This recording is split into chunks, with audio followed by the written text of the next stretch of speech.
نور دې پکار درغونه واسم وکا وطنا لتا وطاشي پمنګم رانه روح وطنا واسم وکا وطنا لتا وطاشي نور دې پکار درغونه واسم وکا وطنا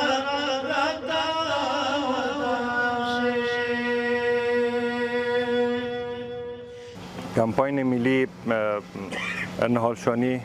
چند روز قبل توسط جلات مآب وزیر صنعت و تجارت افغانستان راه اندازی شده بود که فابریکات فولاد افغانستان در حمایت از همچون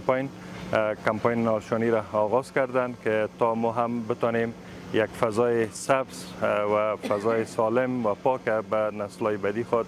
هدیه بدیم. امیدوار هستیم که تمام فابریکاداران محترم در قسمت خصوصا در قسمت ساختن سایه سبز در پارک‌های صنعتی کوشش بکنن و ما از همه مردم خواهشمند هستیم که اگر اونا توان غرس نهال ندارن میشه که از نهالایی که شانده شده از اونا محافظت بکنن. اتحادیه فولاد افغانستان و در خصوص فابریکات ذوبان افغانستان تلاش دارند تا به هزاران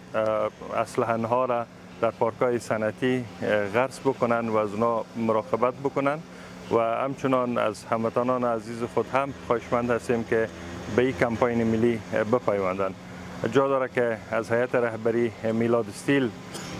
صمیمانه تشکر بکنیم که در این کمپاین پیوستند و امروز عملاً تعداد از نهال‌ها را در این ساحه غرس میکنند.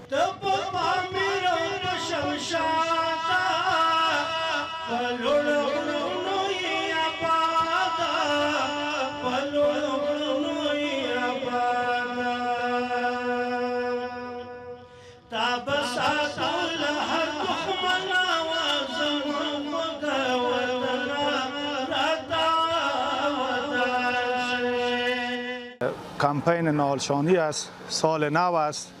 و سال نو همیشه از طرف سکتور خصوصی کمپین های نهالشانی سالهای گذشته هم جریان داشته در پارک‌های صنعتی و امسال هم انشالله جریان دارد. طوری که شما شاهد هستین 3 روز قبل وزیر صاحب صنعت و تجارت در پارک‌های صنعتی تشریف آورده بود و همراه با صنعتکارا چندین نهال غرس کردند در پارک‌های صنعتی تا ای که ما شما انشالله بتوانیم در پهلوی صنعت خود یک فضای سبز هم در وطندارای خود، در کارگرایی که در این پارک‌های صنعتی اشتغال به کار داره، یک فضای سبز، یک اکسیژن بهتر را، هوای خوب را هم شرایطش فراهم کنیم. و امروز در میلاد استیل ما شما گرد هم آمدیم که انشالله بیش از 50 نال جدید انشالله در اطراف میلاد استیل و در زمینای میلاد استیل غرس کنیم و همین شکلی کمپاین ادامه دارد. در دیگر فابریکای ذوب آهن، در سکتور ذوب آهن امروز در خوشبختانه در ملی استیل، خان استیل هم این کمپین اجرا شده و از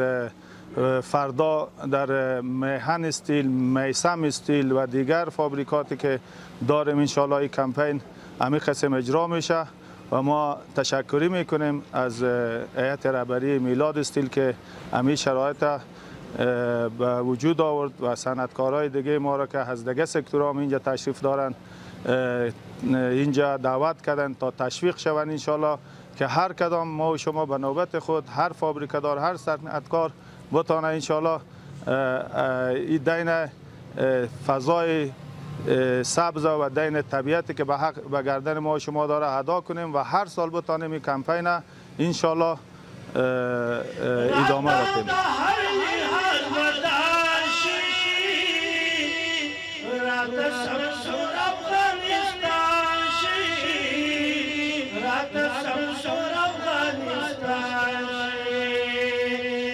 Afghanistan,